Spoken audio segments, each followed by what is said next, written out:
Yeah, alcoholic at 6 days. I'm not nude, so you don't have to think I'm anything like that. I'm just in a hot climate right now. Unbearable hot seasons and all that, so I'm in my skivvies, but and I don't want to run the aircon. I don't have to. It's in the rainy season, but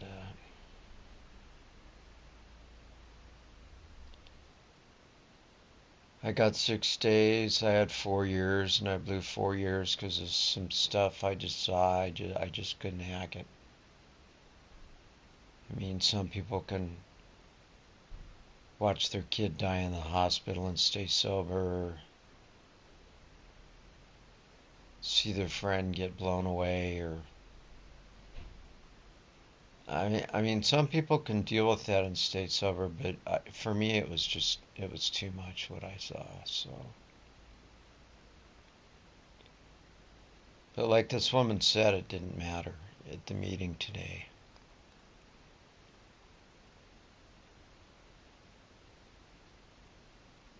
And I'm giving it a try. I don't want to commit suicide, and I don't want to live, but I don't want to drink.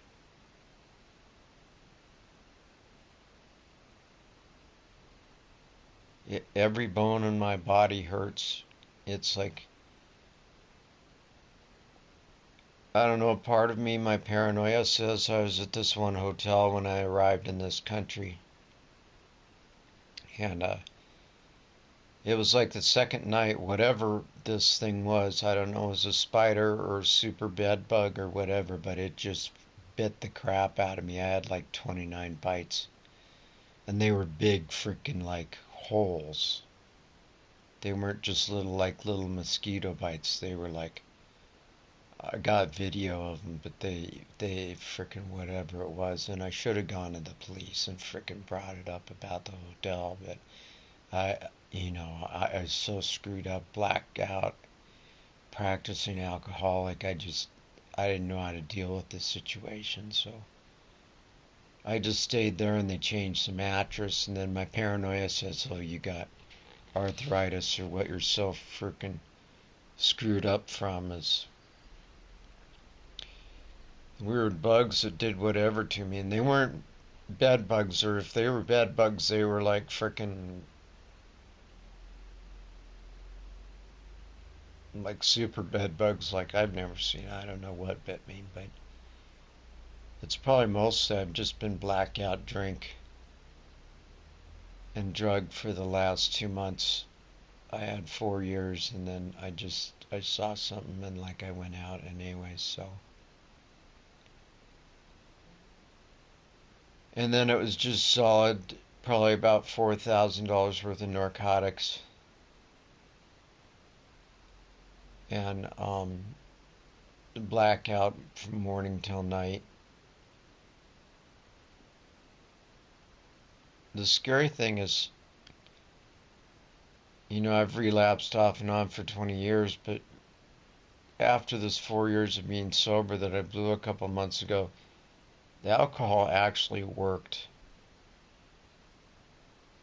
And that was kind of scary because when I quit alcohol like 22 years ago, one time for I don't know how many years I got off that, I quit.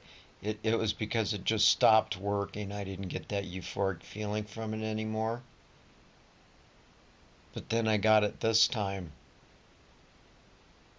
after the 4 years, and that was kind of scary because I had drinking alcohol since I'm 5, alcoholically.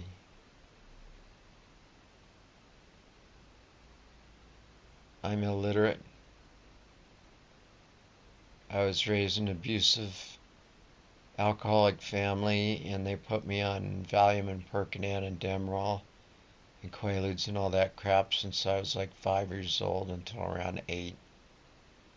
And then I just took over and started doing it to myself until my first meeting at 19.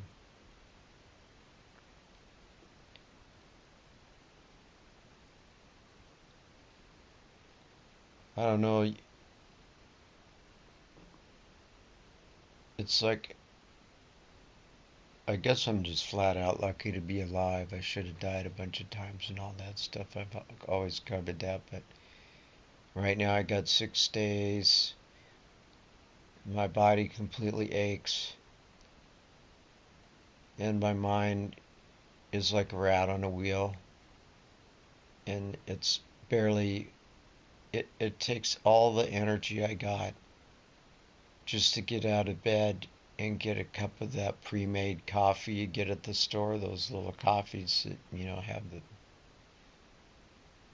drink one of those and just kind of come to and not really feel like living or going outside or doing anything, and I don't feel like drinking or drugging.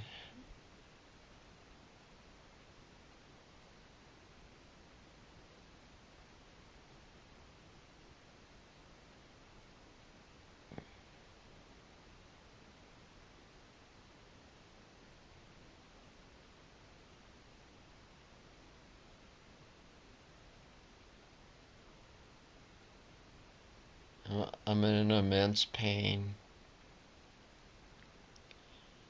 It's really hard for me to go out and walk down to the store. Today I took a train to a meeting, which is nice to hear everything everybody has to say. I mean, sobriety speaks for itself. When you go to a meeting, you look at everybody and they got smiles and they're healthy. Unless they're like me, they just relapse.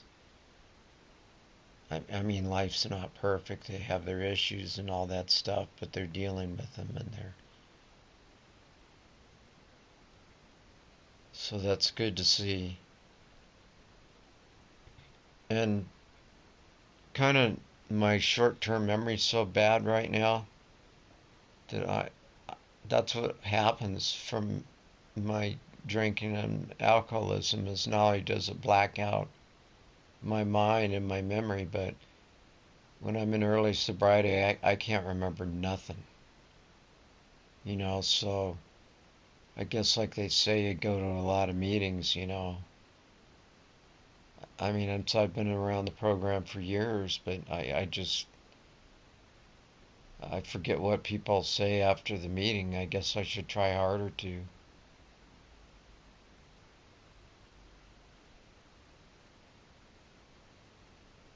But I'm alive, and I don't want to drink. So I guess I made it back. If I can hang in there for a while, I think I made it back, and I'm really lucky. So a lot of people don't make it back.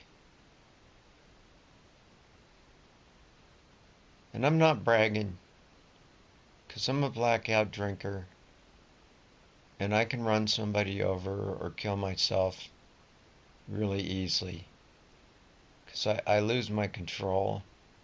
I don't drive when I'm drinking.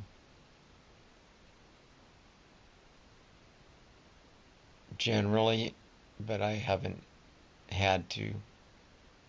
I avoid it. But, for us alcoholics, it's a gamble. It's like a roulette wheel. So, I mean, I'm lucky in that part that I went to the hospital twice. I think I fell down the stairs once, but I'm okay. The other time I got food poisoning. I think part of it was the restaurant I went to, and part of it's just the immune system and the body just being hammered. I just feel like I've had the crap beaten out of me, and I have.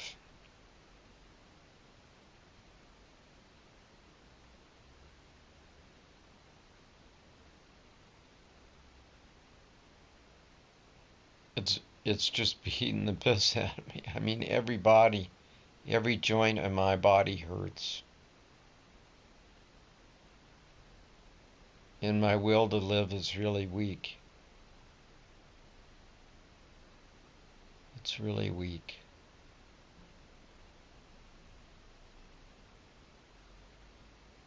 My sex drive is wiped out. No desire for sex. You could put the best looking model of my choice in front of me, ready to go, and I wouldn't be able to do anything. I mean, my sex drive, my libido, which is like the second instinct, for survival for humans, is like wiped out. And I'm just barely alive. I'm just barely alive today. Hanging in there.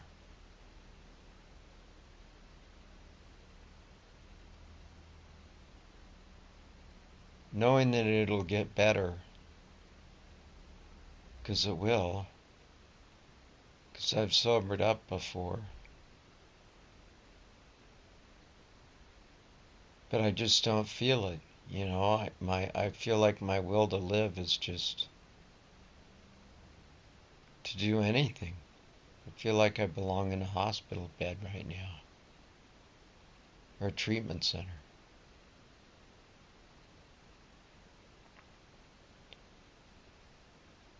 I feel like I should just be put in a bed and someone should feed me and take care of me. But I'm in a position where there's nobody to do that for me.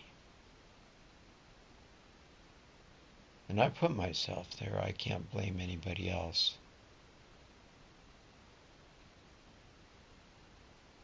I can't really blame myself for what I saw that took out my 4 years. I mean, I can say honestly right now, if I wouldn't have had to see and endure what I had to endure when I was in North Hollywood, I'd be sober right now. I can tell you that, but what I went through, but I can't even think about it. That just,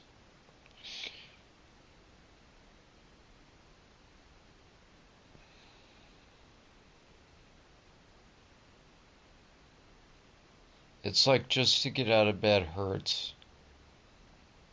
To go get a glass of water hurts.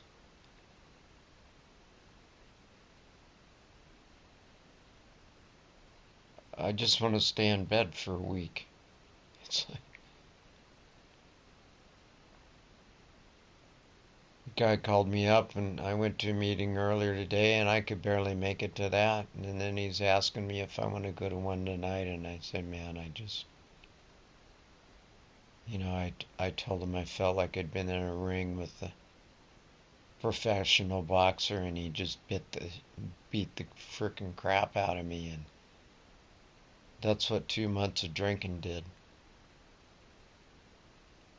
Just blackout drinking, daily drinking, and all the narcotics just beat the living piss out of me.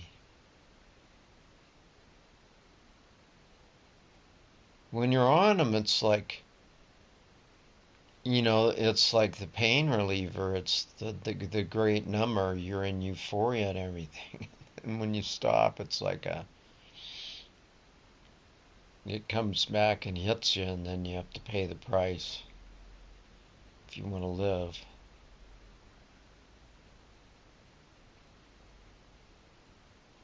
And I don't want to go drinking and I don't want to commit suicide, but that's basically where I'm at. I guess I can just be grateful that I'm alive and that I have the desire to quit drinking and drugging and stay sober. At this moment, it's 6 days, I have that desire.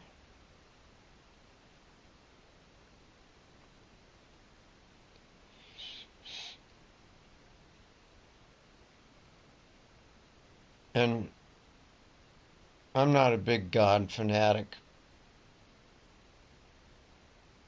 And I've really never really figured out the God stuff, and I don't really care to. I mean, I've studied a billion different religions in my life: Native American, Buddhist religion, Christianity, shamanism, just all different kinds of things, and then philosophy and all different kinds of things. I don't really have a solid belief other than that, there's a spiritual world that I don't understand it, and that I'm sober today because I don't want to take a drink, but there's a stronger force in me that's helping me not drink today,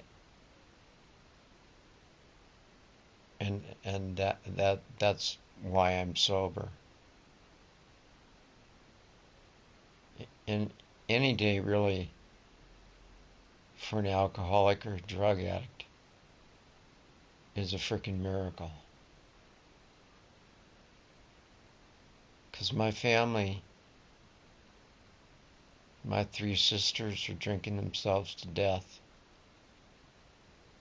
and they're gonna die unless they get sober, and they've seen me sober off and on. Their half sisters. I was adopted. It's a long story, but my mom's got 20 years. She's 22 some years, and she's the perfect example of sobriety. I mean, she goes to an Al-Anon meeting once a week, and then she goes to, I think, 3 meetings a week, averagely sponsors somebody, and she has two sponsors. So she's the model of sobriety. And then my dad he got dry. He's got 20 some years, and he's just got lots of money and living large in a nice area, in a beautiful area, beautiful country up in the northern San Juan Islands. It's just really beautiful up in Washington. It's just, if you like the outdoors. So he's got it going on that way, but he's kind of dry because he isn't really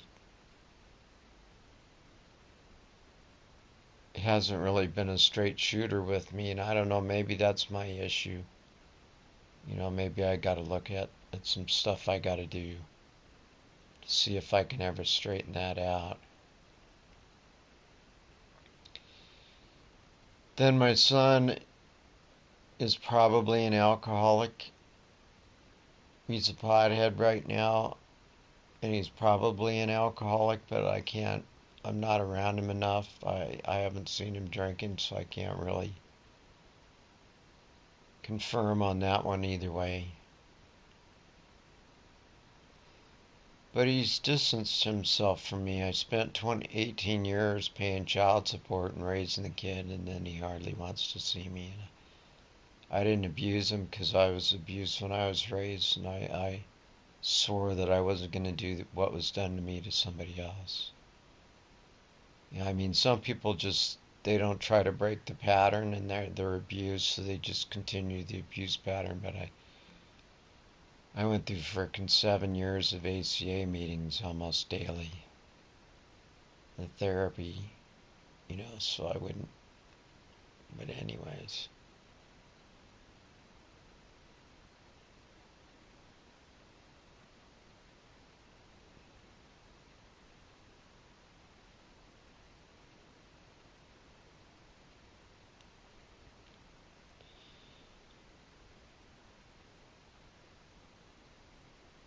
But I guess I'll get strong and I'll feel better and things will get better after a while. But right now it's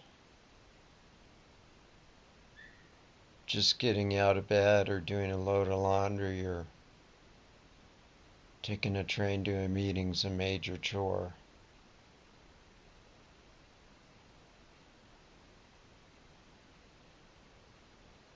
Even taking a shower, brushing my teeth, just doing the basic things in life is just frickin' hard.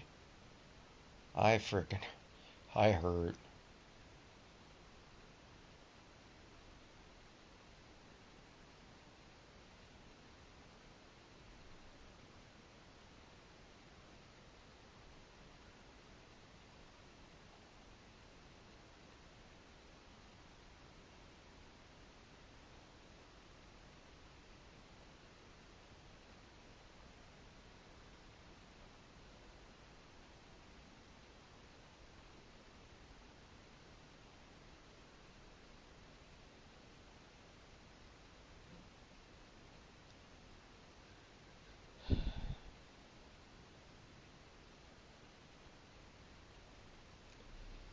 So it's back to meetings.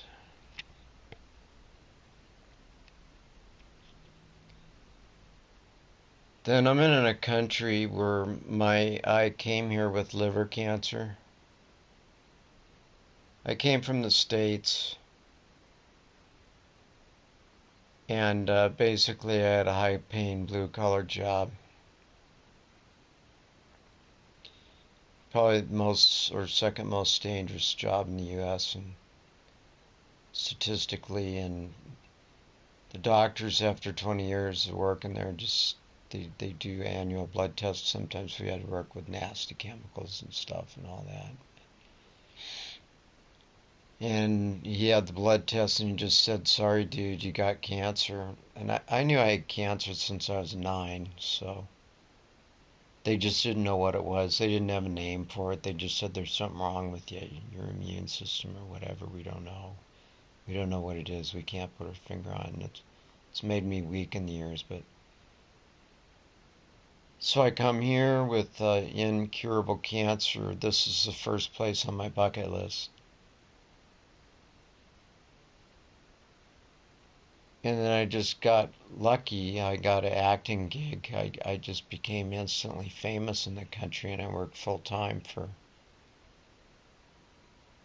probably 6 years, 22 days a month, television, TVCMs and TVCM extra at what Hollywood wages used to pay before they went cheapskate like they are now.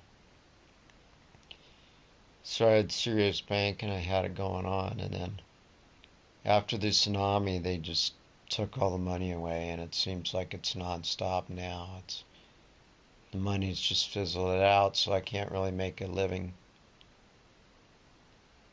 So I divorced my wife about 9 months ago because I couldn't provide for her, and I was tired of leeching off her. And my career here just kind of went down the tubes.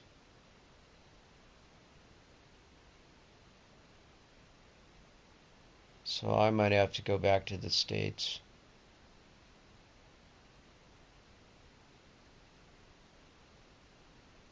It's all kind of weird because, the friends that I worked with when I worked for the 20 years, they're all retiring right now with like 6 to 8 grand a month in medical and stuff. And here I am, I can get a partial retirement right now. I'm drawing it, but, it's not enough. And,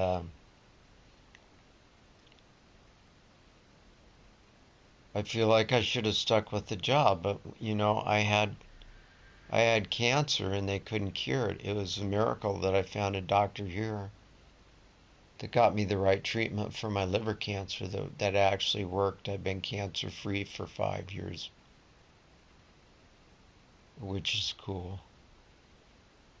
And so now it's like here I am at 46.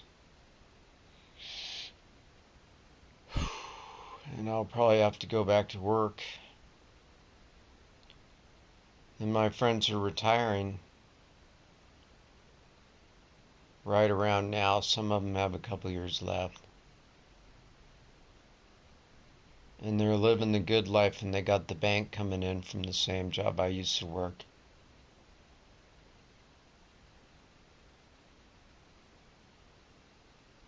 But I guess I can snivel, or I can just be grateful that I got rid of the liver cancer, but they still got to check me every 6 months for tumors. So,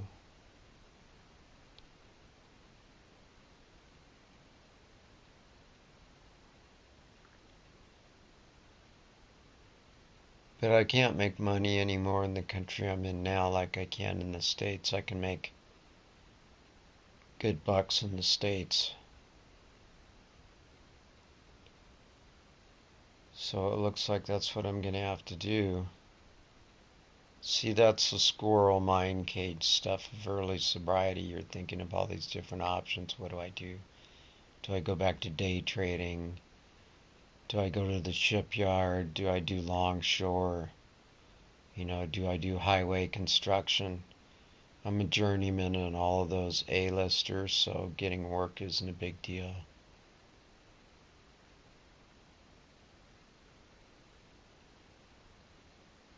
But then it's like,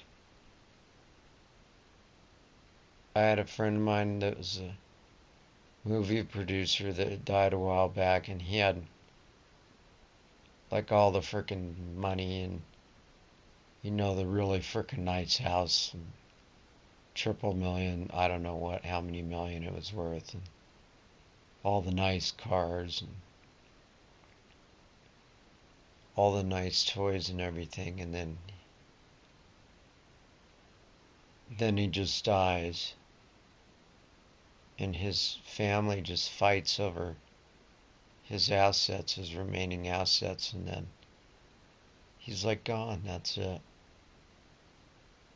And then after a few years, because you're a movie producer, people hardly even see your face. You're like just forgotten. I guess no matter what we do, we're gonna wind up dead. But I don't really want to live all that much. But at least I want to stay sober, because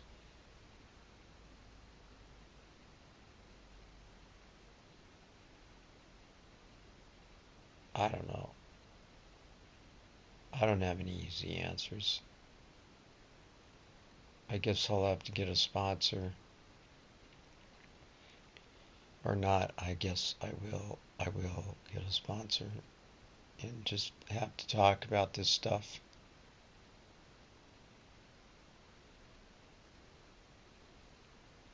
But some things, if something happens too heavy in your life, like your kid dies or something really freaking out of the ordinarily nasty happens and you relapse,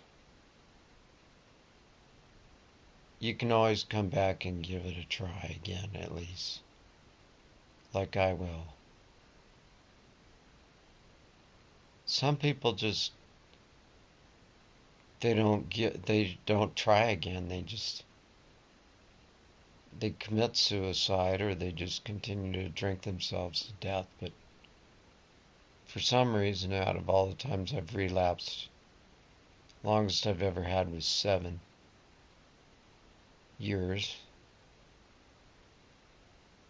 in my entire life. I at least try to keep getting sober again. And that's all I can say is something terrible happens, like your kid dies or your friend gets tortured to death.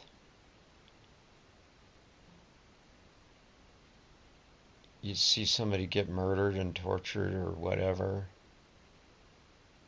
You're in a really bad car wreck or whatever. I mean, maybe it's just too overwhelming for you to handle. Maybe no amount of steps or meetings can make somebody strong enough to handle that crap in life. I don't know. Maybe some people can, some people can't, but I mean, if you can't, like I couldn't, what I went through, you just come back and you try again. And it's gonna hurt like hell. It hurts like hell. But I almost wanna live, but I wanna stay sober. I don't wanna die a drunk.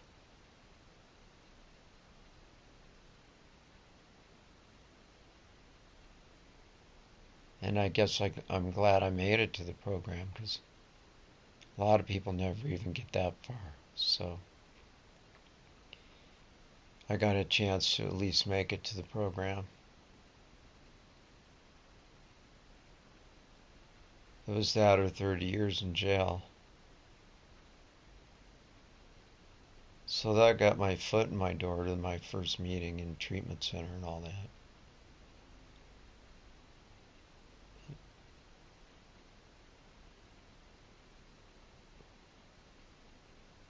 I've told my sisters that are drinking themselves to death, and my brother and the rest of them, and not in a preaching, condescending way, just kind of like I love you and I care about you, and this stuff's gonna kill you, and you've seen what it's done to me. There maybe a miracle happen and they'll get sober too. That would be cool, but at least my mom's sober and my dad's dry. So, and I'm alive to make this video, and I very well could not be alive because I was in a serious blackout for the last 2 months. Just hardcore daily blackout drinking every day, and now I'm just so physically sick.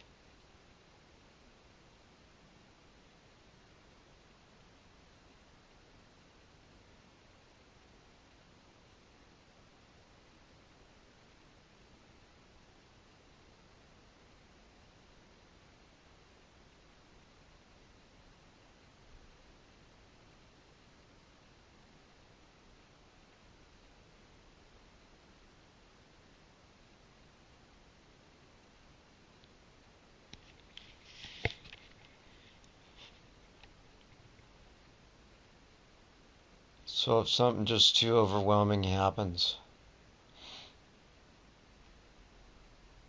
and you end up relapsing, do yourself a favor and try getting sober again. And you can lie about your birthday if you want. I mean, some people, they go out after 11 years for a day and then they lie about it and they continue to lie about their birthday. That's their thing. Whatever, but maybe I like abuse, or just because I was abused, I like abuse, but I come back in with the tail between my legs and I tell the truth. I mean, for me, it's taboo, and it's kind of senseless to lie about how much time I got. I don't see any point in doing it. I got what I got, and I got 6 days right now. And it's not because of me, I'm sober. And tomorrow I'm going to try to stay sober, not the future trip, but that's on the plan. That's on the menu, but just do yourself a favor and don't give up.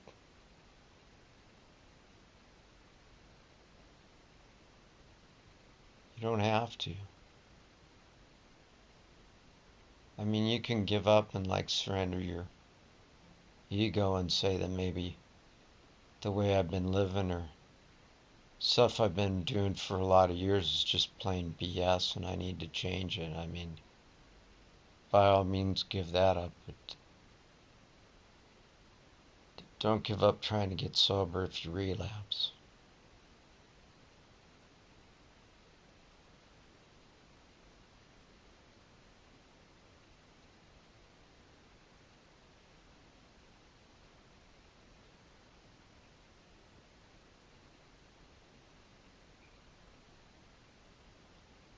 That would make me happy if you do that. If you can do that for me. God, seriously, I'm doing it for myself. I've sobered up a bunch of times. But I never kept giving up trying to get sober. Like I said, I've had 7 years, I've had 2 years, I've had 3 years, I've had a year and a half. I just had 4.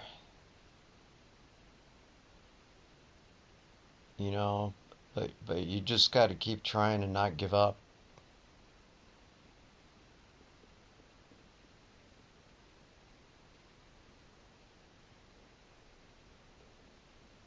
And even if you maybe get 20, 30 days and then boom, just keep trying. just keep trying. I mean, sometimes that's all I could get was like 10 days, and then it was 15, and back, and then maybe 30, and then maybe 6 months, and then maybe a year. But at least I kept trying.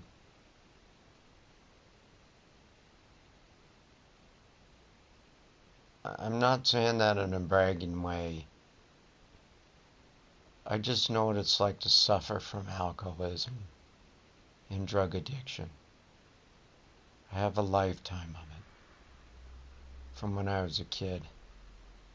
And I know how fucking hard it is.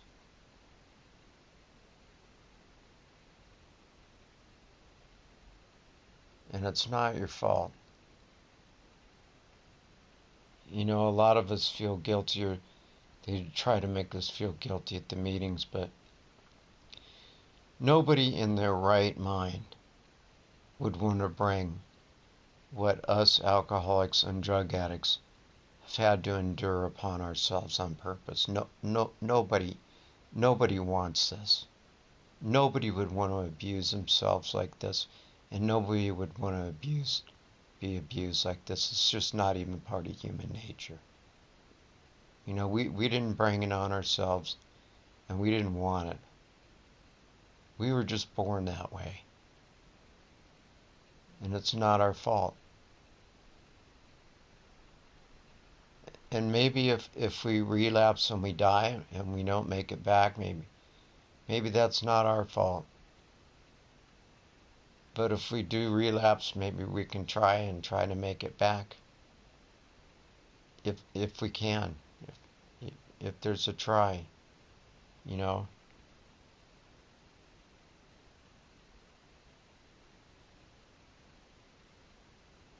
So don't give up on yourself. Every joint in my body hurts. I don't want to get out of bed. I don't want to eat food. I don't even want to make this stupid video. Well, actually, I do want to make this stupid video because I'm in bed and it's easy to do, and you know, but far as like doing laundry, and I can't even cook. I can just eat like bananas and fruits and veggies and pre-made stuff. I can barely do the dishes. I'll have to force myself to take a shower tonight. You know, it's not easy.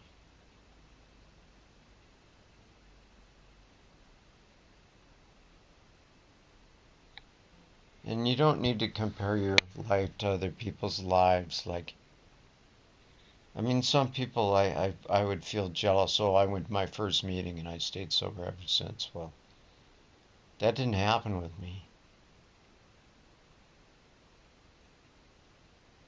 And I really didn't want to bring that on myself. And a lot of us that relapse, I don't think we wanted to bring this. We don't want this nasty disease.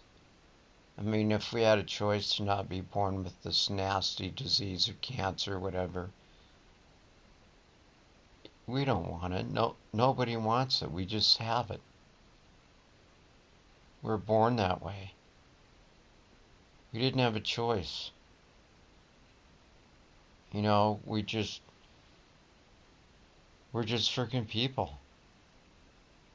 We just got stuck with the raw deal. A raw, nasty, vicious freaking deal.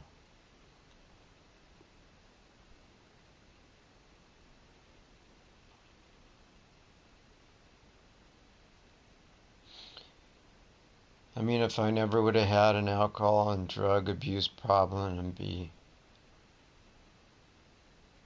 I mean, it's completely destroyed.